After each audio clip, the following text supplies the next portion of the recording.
Vamos a ver ahora la aplicación de los circuitos operacionales, de los amplificadores operacionales aplicados a un sistema servo, a un servocontrol. Un servocontrol básicamente es esto que tenemos aquí. Este es el diagrama de bloques. Es decir, queremos controlar una variable y para ello esa variable le decimos, para controlar esa variable le decimos mediante una señal de consigna qué es lo que queremos exactamente. Si queremos una temperatura concreta, si queremos una posición concreta de una superficie, si queremos una velocidad concreta, etcétera, etcétera. Eso se lo decimos mediante una señal que llamamos señal de consigna. Unos circuitos de control actúan sobre unos circuitos, mandan una señal a unos circuitos del actuador, es decir, el que se va a encargar de controlar esa variable, de que esa variable vaya en un sentido o en otro dependiendo de lo que se le haya dicho. Bien, una parte muy importante de este sistema es la realimentación, es decir, para que el sistema sepa si en todo momento la variable está cumpliendo los requerimientos que se le han dado, se va a realimentar negativamente parte de esa variable, transformando, si es una magnitud física, a una magnitud eléctrica, parte de esa variable hacia la entrada. Entonces se va a comparar lo que se le ha dicho que tiene que ser con lo que realmente es. Y como resultado de esa comparación, si la variable no está donde se le ha dicho que tiene que estar, se va a producir una señal de error. Si la variable está donde se le dijo que tenía que estar según la señal de consigna, la comparación de las dos no da señal de error. Bien, en caso de que haya señal de error, esa señal de error se procesa para ver hacia dónde tiene que tomarse una acción correctora.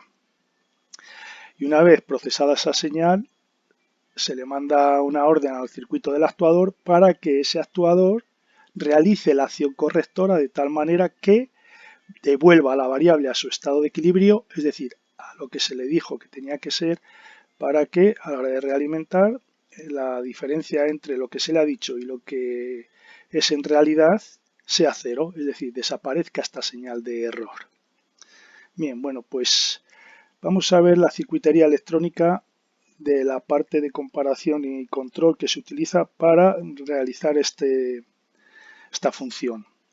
Bien, aquí tenemos un circuito a base de operacionales que puede realizar la operación de comparación y control en ese circuito, en ese servosistema.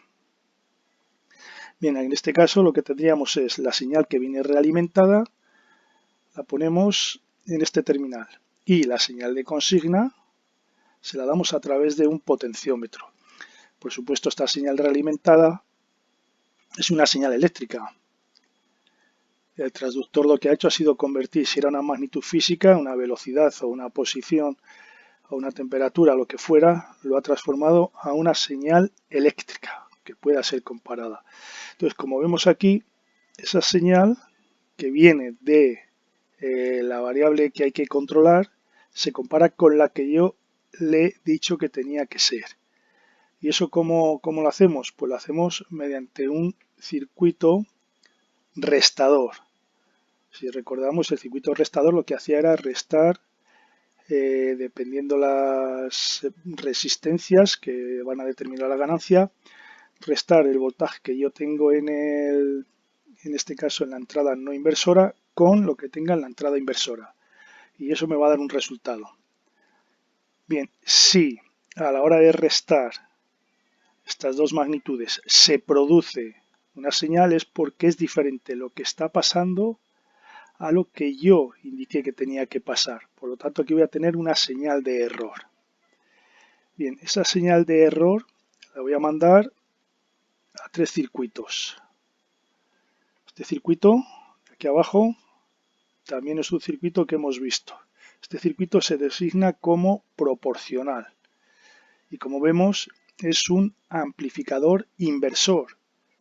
Si recordamos el amplificador inversor, lo que hacía era la señal de entrada, lo multiplicaba por una ganancia que venía dado por esta resistencia dividido por esta, con signo negativo, y darla a la salida. Bueno, es decir, vamos a tener una salida que va a ser proporcional al voltaje de entrada.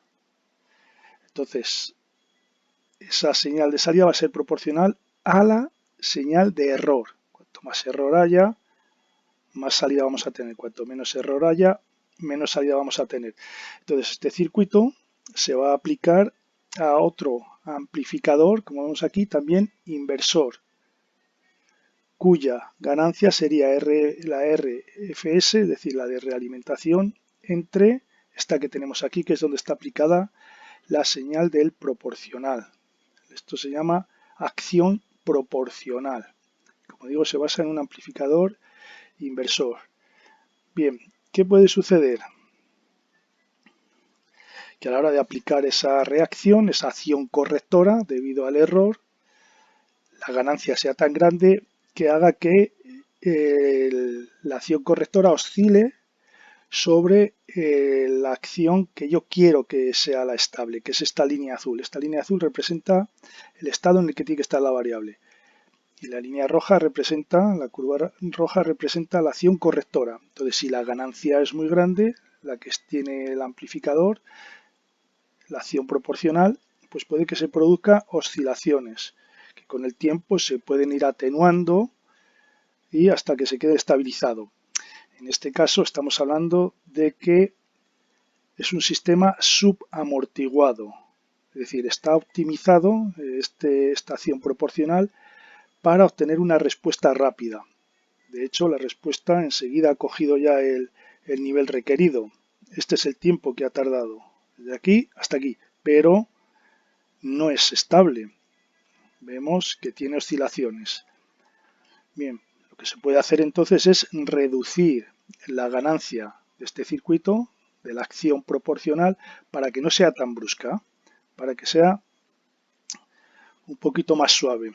Y podemos llegar a esta forma de acción proporcional, es decir, que ahora alcanza el equilibrio mucho más tarde. Fijémonos que antes lo alcanzaba aquí, ahora lo alcanza más tarde.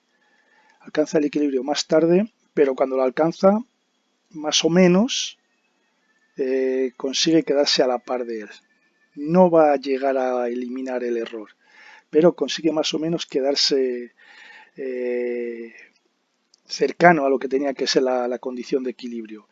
En este caso estamos hablando de un amortiguamiento crítico, es decir, se consigue el estado de equilibrio lo antes posible sin oscilación.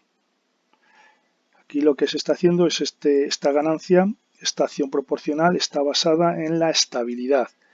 Tarda más, pero se hace estable. Bien,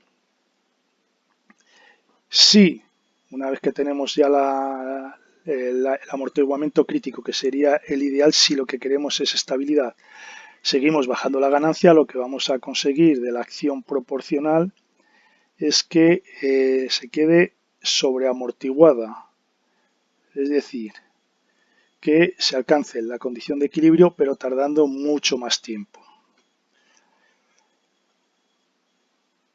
Con esta acción, la mayor parte de los sistemas quedan en equilibrio y se puede dar como válido. O sea, se puede considerar que con esta acción es suficiente para la realización de la labor que tiene que hacer el sistema. Una acción correctora en el sentido contrario al error que se ha obtenido. Bien, ya en sistemas que son un poquito más complejos o que requieren un poquito más de precisión, se les añade también otra acción más. Como he dicho antes, la acción proporcional nunca va a llegar a alcanzarse el equilibrio. Es un error intrínseco de la acción proporcional, dado que como es precisamente la salida va a ser proporcional al error, cuanto más pequeño el error, más pequeña también es la acción que presenta, hasta que llega un punto que las tolerancias impiden que se alcance esa condición de equilibrio. Entonces, dependiendo de la exigencia del sistema, se puede hacer que ese error se elimine. Para eso haríamos uso de un integrador. Si recordamos, el integrador lo que hacía era, si le ponemos un voltaje de continuo a la entrada y lo mantenemos ahí estable, Con el tiempo lo que vamos a tener en el integrador es una rampa. Entonces esa rampa va a ser una acción correctora. Si el error se mantiene en el tiempo, llegará un punto en el cual la acción del integrador conseguirá reducir ese error, prácticamente anularlo. Es decir, vendríamos a tener una cosa parecida a esto. Con el tiempo, ese error, debido a la acción integradora, queda eliminado.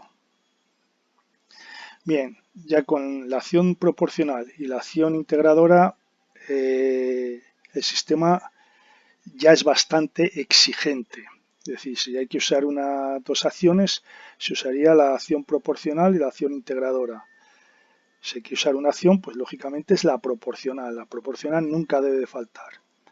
Pero ya, si se exige más, si además se quiere tener en cuenta rapidez a la hora de respuesta, es decir, que intervenga la velocidad con la que varía el error, pues tendríamos que usar también otro circuito que hemos visto, que es un derivador.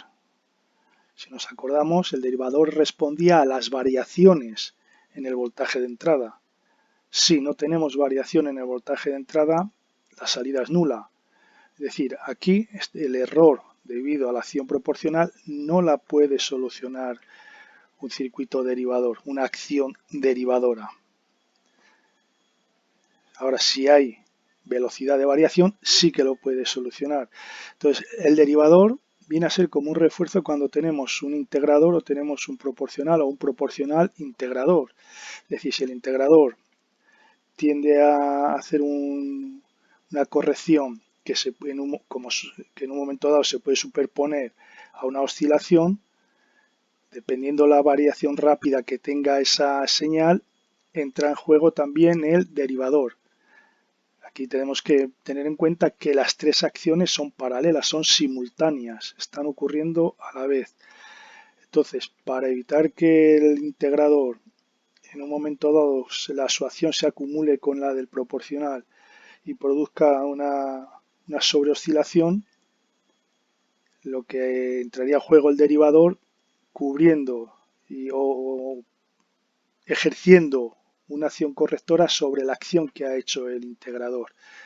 En otros casos también la acción derivadora, la señal de entrada no se toma siquiera de la comparación de la señal realimentada con la señal de consigna, sino que directamente la señal realimentada se manda directamente al derivador. Es decir, la variable directamente, una vez que se ha convertido en un voltaje, directamente se pasa al derivador, con lo cual ya prevé la acción que tiene que tomar si ha habido un error muy brusco. Si el error es muy brusco, es decir, si es un error que tiene una velocidad rápida de variación, pues el derivador va a ejercer más acción correctora sobre esa acción de error. Bien, una vez que tenemos esas tres acciones, aquí lo que tendríamos es que la acción del derivador lo que hace es adelantar un poco el tiempo de respuesta. Bien, una vez que tenemos las tres acciones, esas tres acciones, como veo, cada una tiene su ganancia. Es decir, aquí tenemos un amplificador inversor con una entrada, con lo cual la acción proporcional tendría como ganancia la RFS dividido la R3S. Todo eso con signo negativo, por supuesto. La ganancia del integrador tendría como fórmula la RFS entre la R2S, con signo negativo también. Y la ganancia de la acción derivadora tendría como fórmula RFS dividido entre R1S, también con signo negativo. Bueno, si nos fijamos, esto que tenemos aquí unido también es un circuito que hemos visto y es un sumador inversor. Es decir, esas tres acciones se suman con sus correspondientes ganancias para dar una señal que hay que aplicar a los circuitos del actuador para que el actuador realice la acción correctora que es necesaria según la señal realimentada que le ha llegado aquí a este circuito de control. Bueno, pues aquí tenemos los circuitos que hemos estado viendo y analizando en una aplicación muy utilizada. Repito que la mayoría de los servos nos va a servir simplemente con una acción proporcional. Podemos incrementar o añadir la acción integradora para tener más precisión. Y ya la derivadora, bueno, pues eran ya servos bastante específicos. A este conjunto de control se le llama P y D. P de proporcional, la I de integración y la D de derivación.